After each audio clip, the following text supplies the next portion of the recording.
요즘요, 세상이 무섭다, 세상이 무섭다 그렇게 말합니다. 세상이 어쨌는데 무섭습니까? 이 말이 과연 무슨 말일까요? 세상이 무섭다 이 말은요, 세상 사람이 무섭다 이 말이겠죠.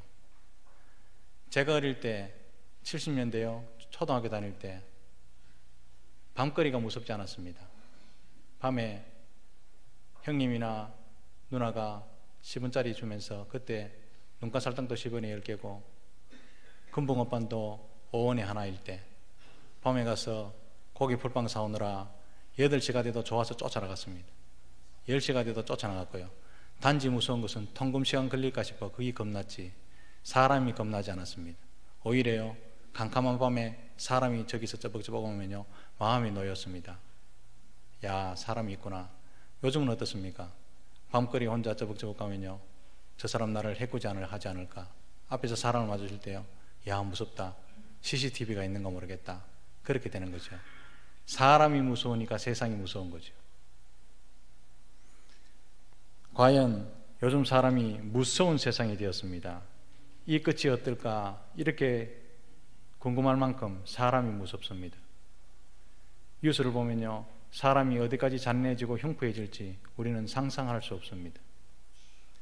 얼마 전에 한국 사회를 큰 충격으로 몰고 간 강남역 묻지마 살인, 나도 죽을 수 있겠구나. 그때부터는요, 공중화장실 가는 것이 조심스럽습니다. 죽으려고 공중화장실 가는 것이 아니라 해우소, 불편한 것을 해소하기 위해서 갔는데요, 다시는 못 나왔잖아요. 한국 사회가 충격이죠. 왜 죽었느냐 그렇게 말하니까요, 모른대요. 기분이 좀 나빠서 죽였대요. 말이 됩니까? 얼마 전에 기가 막힌 사건이 터졌지요. 수원에서 30대 여성이, 짧은 치마 입은 30대 여성이 70대 할아버지가 기분 나쁘게 쳐잡았다는 이유로 발길질을 하고 마구 폭행했습니다. 모든 사람이 공분했지요. 처녀가, 아가씨가 발을 버떡버떡 들면서 할아버지 다리를 막 차더라고요. 뉴스를 볼 때 저런 게 다 있노, 저런 게 다 있노, 이렇게 했는데요, 그런 일이 비일비재합니다. 기가 막히는 사회지요. 상강오륜이 완전히 무너진 사회지요. 요즘 뉴스에 나오고 있는 사건입니다. 입양한 딸이 말을 듣지 않는다는 이유로 테이프로 묶어놓고 굶겨 죽였습니다. 그리고 완전 범죄를 노리기 위해서 그 시체를 태우고 안매장했지요. 인간의 양심이 아니라 짐승의 양심이지요. 따지고 보면 자기가 키우기 싫었던 겁니다. 그러면 입양을 하지 말았어야지. 입양딸은 그렇다, 참 불쌍하다 치더라도요, 자기 친딸도 폭행해 죽입니다. 요즘요, 이 세상이, 어머니의 마음, 아버지의 마음 설명하기가 힘든 세상이 되었지요. 뉴스를 들을 때마다 각종 성범죄 사건, 유명한 연예인들이 카메라에 잡히고, 국회의원 하셨던 분들이 카메라에 잡히고, 성범죄로 인해서 말로 상상할 수 없는 흉악범죄, 자살사건, 뉴스만 틀면 나옵니다. 이런 뉴스를 접할 때마다 세상 사람들도 흔히 하는 말이 있습니다. 말세다, 말세야. 이런 말 많이 들어보셨죠? 설명할 수 없는 기가 막힌 일이 터졌을 때 세상 사람들이 하시는 말씀, 말세다, 말세야. 그런데요, 이 말은 성경적으로 맞는 말입니다. 종말이 되면 자연현상에만 징후가 나타나는 것이 아닙니다. 요즘도 보십시오. 허리케인이 IT라는 조그만 나라를 쓸고 지나갔죠. 미국에 상륙했답니다. 지진이 일어나지 않는, 도통이 일어나지 않는 한국을 흔들었습니다. 그런데 한쪽에서는요, 화산이 폭발했습니다. 아소산이 폭발했답니다. 이런 자연현상에만 국한되는 것이 아니라는 것이 우리에게 주시는 심각한 경고입니다. 어디서 나타납니까? 인간 자신의 심성에서 이런 종말의 징후가 나타난다, 이 말씀이요, 9절에서 12절까지의 내용입니다. 인간성의 상실, 그에 따른 사회 구조의 붕괴, 이런 현상이 종말의 징조로 나타난다. 인간은요, 자연이 왜 이럴까? 자연을 보고 종말이다 이런 말하는데요, 우리 심성을 돌아보면 지금 종말인지 아닌지 우리 스스로 알 수 있다. 이걸 주님께서는요 경고로 하십니다. 그 예를요 교회로 드러나왔습니다. 참 안되게도 이런 붕괴 현상은 교회 공동체에도 예외가 아니라는 것이 문제죠. 인간의 심성, 인간성의 상실, 사회적 붕괴 이런 거 다 말하시기 전에 하나의 포 이그젬플 예만 드시는데 그 예를 교회로 드셨습니다. 왜 그렇습니까? 인간 문제의 가장 건전한 공동체가 교회고요, 무너지면 안 되는 공동체가 교회고요, 교회가 무너지면 사회에 희망이 없다. 그래서 교회를 예를 들어서 교회가 무너지면 그것으로 끝이다. 이걸요 9절에서 12절까지 그렇게 말씀하신 겁니다. 아이러니하지요. 사람들은 좀 더 잘 살아보려고 노력합니다. 좀 더 잘 살아보려고 노력하고 좀 더 인정이 넘치기를 노력하지만 죄가 있는 이상, 인간 심성에 죄가 있는 이상 사람은요 평안이 아니라 재앙을 불러들인다는 사실을 사람들은 모릅니다. 근본 문제는 죄라는 사실을 모르지요.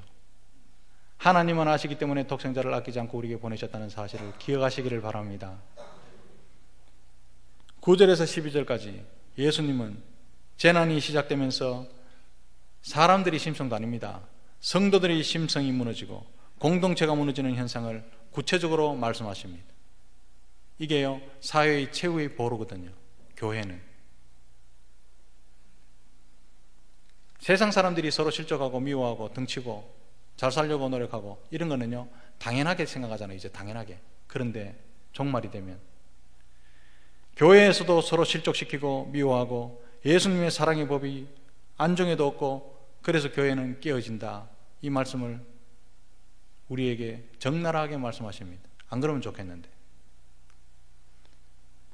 9절에 이렇게 말씀하시죠. 사람들이 너희를 환난에 넘겨주겠으며 사람들이 너희를 환난에 넘겨주겠으며. 여기에 사람들이라고 하는 것은요 세상 사람들, 교회를 전혀 모르는 사람들 그런 뜻이 아닙니다. 여기에 말하는 사람들은요 한번 믿었다가 교회를 왔다가 다시는 나오지 않는 배교자를 가리킵니다. 한번 교회를 다녀본 사람이 정말 무서운 박해자가 되는 줄 아십니까? 멀리서 찾을 이유가 없죠. 북한의 김일성이가 그랬습니다. 김일성요 자기 어머니 권사였습니다. 주일학교 잘 다녔던 주일학교 학생이었습니다. 교회 다니면서 예수 그리스도를 못 만나니까요 못된 것만 배워가지고 북한의 모든 사회체제를 삼위일체 성부, 성자, 성령의 구조로 만들어 놨습니다. 성부 김일성, 성자 김정일, 성령 노동당. 그러니까 이 나라가요 공산사회가 다 무너지는데도 이 나라는 안 무너져요. 왜냐하면요 나라가 아니라 종교 집단이거든. 이걸 미국 사람들은 이해를 못합니다. 왜 김일성 김정일에 충성을 다하고 모든 일에 하나님께 영광 돌리듯이 그들에게 영광 돌리는지 모르죠. 종교 집단이기 때문에 그런 거죠. 교회를 다녀보면 그 구조 그대로 튼튼한 구조로 그대로 나라를 자기 편의대로 세월리죠. 그게 핍박자입니다. 교회 하나 한번 다녀본 사람은요 무서운 박해자가 됩니다. 10절에 계속 이렇게 말합니다. 그때에 많은 사람이 실족하게 돼요. 그때에 많은 사람들이 실족하게 돼요. 종말이 되면요 많은 사람이라고 말하는데 이 많은 사람도 세상에 많은 사람들 이런 뜻이 아니고 교회 다니다가 믿음을 저버린 많은 사람들이라는 뜻입니다. 그리고 실족하게 되다 이 말은요 걸려 넘어지게 되다, 죄를 짓게 하다 이런 뜻이 있지만 믿음을 잃다, 신앙 공동체로부터 떨어져 나가다 이렇게도 번역될 수 있는 단어가 실족하게 되다라는 단어입니다. 믿음을 잃다, 신앙 공동체로부터 떨어져 나가다. 환난의 바람이 불 때 예수 믿지 않고 밖에 나가서 자기 혼자 불신자로 있으면 모르겠는데 다시 교회를 향해서 총구를 겨누는데요 그때부터는요 예수 믿는 사람 특징을 알기 때문에 잘 잡아내는 사람이 되는 거죠. 일제시대 때 일본 사람도 참 몹쓸 짓을 했지만 더 몹쓸 짓을 한 사람은요 일제 앞잡이였습니다. 한국 사람이 특성을 다 알고요 어디에 숨기는지 다 알죠. 그래서요 일본 사람은 못 찾아내는데 좁쌀은 저기 있고 보리살은 저기 있고 살은 저기 있고 다 빼뜨려냈습니다. 일본의 앞잡이들이. 완장 하나 차갔고요. 예수를 믿다가 배교하면 예수 믿는 사람이 특징하기 때문에 저 사람도 집사, 저 사람도 집사 다 하는 거죠. 무서운 겁니다. 사랑하는 성도 여러분, 이런 배교자가 왜 생깁니까? 편안할 때 훈련받지 아니하고, 편안할 때 내 생각이 예수님이 생각이 되고, 내 가치관이 예수님의 가치관이 되고, 내가 목숨 걸고 예수를 믿지 않으면요, 환난의 바람이 불면 다 떨어져 나갑니다. 죄송한 이야기로 몇 퍼센트 떨어져 나갈까요? 한국에서는요, 죄송합니다, 90% 이상, 이런 상태로는 90% 이상 배교자로 떨어져 나갈 수밖에 없는 상황이 됐습니다. 조금만 환난의 바람이 불어보십시오. 하나님 어디 있나? 지금 예수 그리스도를 십자가 목걸이처럼 액세서리를 믿고 있는 사람 얼마나 많습니까? 예수를 위해서 목숨 걸어봤습니까? 교회를 위해서 땀을 흘려보셨습니까? 죄에 대해서 죽기까지 싸워보셨습니까? 이렇게 싸워본 경험이 없는 사람 다 떨어져 나가지요. 교회가 뭡니까? 천국의 지점입니다. 교회 오면 편안해야 됩니다. 허물이 덮여야 됩니다. 죄가 용서돼야 됩니다. 그런데요, 교회 와서 자기 허물을 드러낼 수 있습니까? 전전긍긍합니다. 병원에서 입원했는 것도 이야기 안 합니다. 수술했는 것도 이야기 안 합니다. 약한 부분 이야기 안 합니다. 자기 자녀가 어떤 문제가 있는지 이야기 안 합니다. 왜냐하면 말이 되니까. 이게 교회입니까? 이게 종말이라는 거죠. 이게 종말이라. 그렇게 한번 해보려고 속으로 모였을 때 속으로 왜 하냐고. 자기가 귀찮으니까. 교회를 교회되게 하는 몸부림이 종말에 있어야 되는데 없습니다. 내 편안하게 예수 믿고 가도록 놔두고 안 오면 전화하지 말고, 여러분, 이런 사람이요, 환난의 바람이 불 때 배교자가 되는 것입니다.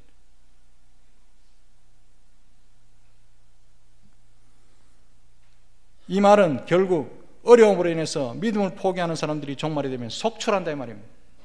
1000만 교인을 자랑하고 800만 교인을 자랑하고 2만 교회를 자랑하던 교단도요, 환난의 바람이 불면 900만이 떠나갈 수 있습니다. 교회 중에 필라델피아 교회 같은 그 교회는요, 소수로 남습니다. 문제는요, 믿음을 포기하고 떠나간 사람이 불신자로 살면 되는데 교회로 총구를 겨누면서 핍박자로 돌아온다는 말이죠. 그게요, 심각한 문제죠. 종말에는 외부의 재난과 더불어 교회 내부로부터의 분란이 발생하게 될 것을 예수님께서 분명히 말씀합니다. 사랑하는 성도 여러분, 이 말씀을 듣고 있는 우리는 예수 믿으려면 제대로 믿으시기를 주님의 이름으로 축복합니다. 예수 믿고 교회 다닌다는 것은요, 여가 활동이 아닙니다. 목숨이 달린 생존의 문제입니다. 오고 싶으면 오고 안 오고 싶으면 안 오고, 놀러 가고 싶으면 놀러 가고, 이런 사람이 종말에 환난의 바람이 불 때 배교 안 할까요? 충분히 하고 남지요. 특히 박해를 겪어보지 못한 한국의 현대교회는 더 심각하지요. 고난이 저주로 알고 있는데, 환난의 바람이 저주로 알고 있는데, 진짜 하나님께 주신 환난의 바람이 불면 어떻게 하겠습니까? 환난 당하는 사람, 고난 당하는 사람을 저주받은 사람이라고 인식하고 있는데, 진짜 고난의 바람이 불 때 몇 명이나 남겠습니까? 문제가 심각하죠. 사랑하는 성도 여러분, 예수 믿으려면 제대로 믿으시기를 주님의 이름으로 축복합니다. 그리스도를 주로 삼아. 이 말이 무슨 말입니까? 그리스도를 모든 생활의 머리로 삼아. 머리로 삼는다는 것은요, 예수님의 생각처럼 내가 생각하고 예수님처럼 말하고 예수님처럼 행동한다. 이게 그리스도를 주로 삼는 겁니다. 내 주일날 와서 설교 드릴 때만 그리스도, 천국 가기 위한 수단으로 그리스도, 이렇지요. 삶의 주인으로 그리스도인 사람이 한국에 몇 퍼센트 될까요? 10% 안 됩니다.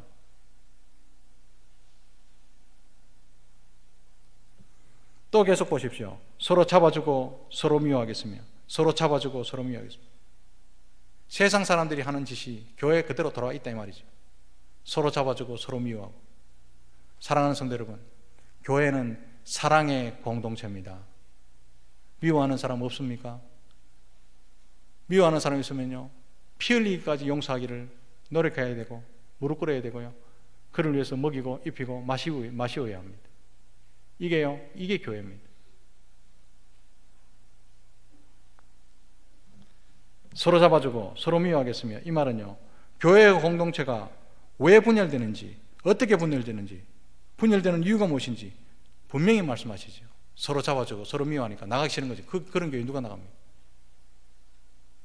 종말에는 성령이 하나 되게 하신 교회를 사람이 찢어놓는 일이 빈번하게 일어날 것이라고 분명히 말씀하십니다. 이 말은요, 하나님을 대적하는 행위죠. 사랑하는 성도 여러분, 교회는 하나님이 세우시고 성령이 하나 되게 하셨다는 사실을 기억하시기를 바랍니다. 그런데 현대교회 보십시오. 사람들이 찢어놓는 일이 얼마나 많습니까? 안타깝게도. 교회를 찢어놓는다는 것은요, 우리가 7계를 범하고 간음을 하면 몹쓸 사람이지요. 7계를 범하는 죄보다 100배나 더 나쁜 짓입니다. 교회를 찢어놓는다는 것은. 교회가 발전해갖고 서로 분립하는 것, 이것은요, 하나님이 좋아하시고 박수 쳐주실 일이지만 스스로 사람이 쫙쫙 찢는다는 것은요, 못할 일이죠. 그래놓고 하는 말이 나는 교회 하나 세웠다, 그런 말씀하지 마십시오. 분립하고 찢는 거하고는 다릅니다. 실제로 교회 내부의 분란이 외적인 박해보다 성도에게는 더 치명적인 위험입니다. 요즘 가난한 성도 많죠. 가난한 성도가 뭐냐면 안 나가 성도. 예수는 믿는데 혼자 믿는 사람. 설문조사를 했는데 왜 안 나갑니까? 80%가요, 자기가 다니던 교회가 시끄러워서 안 나간답니다. 싸우는 거 보고 안 나간대요. 분란이 일어나는 거 보고 안 나간답니다. 안 나가 성도.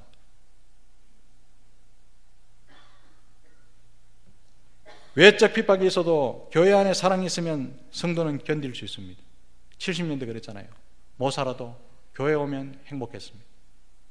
핍박을 받아도 교회 오면 따뜻했습니다. 그런데 세상과 맞서 싸워야 될 성도, 서로가 사랑하고 이해해야 될 성도가 서로 미워하고 시기하고 교회 안에 분쟁이 생기면요, 결코 견디기가 쉽지 않습니다. 그 시대가 언제입니까? 지금입니다. 그런데 안타깝게도 종말에는요, 그런 상황이 될 것이다 이거죠. 그런 상황이 되고. 왜 그렇습니까? 그리스도가 주가 된 것이 아니라 자기 배가 주가 되어 있고, 자기 명예와 자기 권력과 돈이 예수를 이용해서 부자가 되어야 되고, 예수를 이용해서 건강해야 되고, 이런 사람이 부지기수로 모이기 때문에 그런 일이 올 것이다 이 말이죠. 그 말이 무슨 말입니까? 12절에 불법이 성함으로 많은 사람의 사랑이 식어지리라, 이 말입니다. 여기 불법이라는 헬라 단어가요, 재밌습니다. 아노미아입니다. 여기서 생긴 말이 아노미 현상이라는 것입니다. 단어가 나왔습니다. 부도덕한 사회, 규범이 사라진 사회, 그게요 아노미 현상이죠. 여기서 말하는 불법이요 아노미아입니다. 아노미아. 여기서 아노미아, 불법이라고 하는 것은 신앙의 명분하에 벌어지는 온갖 비리와 방종과 타락을 불법이라고 말합니다. 신앙의 열성을 이용해서 성도를 쥐어짜는 행위, 성도들의 열심을 이용해서 엉뚱한 방향으로 성도들을 보내는 행위, 그게 불법이랍니다. 이게요 언제 일어납니까? 지금 한국교회에서 버젓이 일어나는 일이죠. 가리키는 성경은 안 가리키고 엉뚱한 것을 가리키고 성도를 엉뚱하게 열성을 내게 하는, 그래서 결국은 알고 보면요 사랑이 식어지리라. 식어지리라 이 단어는요 차가워지다 이런 말도 되지만 해로운 영향으로 영적인 열성이 식어버리다 이런 뜻도 됩니다. 사랑하는 성도 여러분, 여러분의 영적인 열성은 안녕하십니까? 열성이 있으십니까? 옛날에 70년대요 우리 어머니가 30리를 걸어서 부흥회를 가시더라고요. 갔다 왔다 60리잖아요. 뭔지 모릅니다. 혼자 가시면 되는데 꼭 제 길을 땡기면서 니도 같이 가자. 30리가 아가 걷기가 쉽습니까? 그런데 그걸 참석하시고 은혜를 받으세요. 요즘요 30리가 아니라 영상무직에 사는데도 부흥회 하면 안 오잖아요. 영적인 열성이 식은 거죠. 이게요 불법입니다. 예수님은 사랑이셨습니다. 그리고 우리에게 사랑의 계명을 주셨습니다.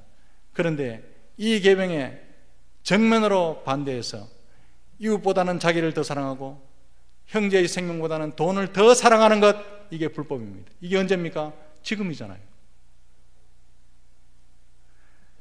말씀을 듣습니다. 밤낮 없이 듣습니다. 열성적으로 듣습니다. 설교를 듣습니다. 그런데 행하지 않습니다. 이게 불법입니다. 좋은 설교, 나쁜 설교 구분 다 해냅니다.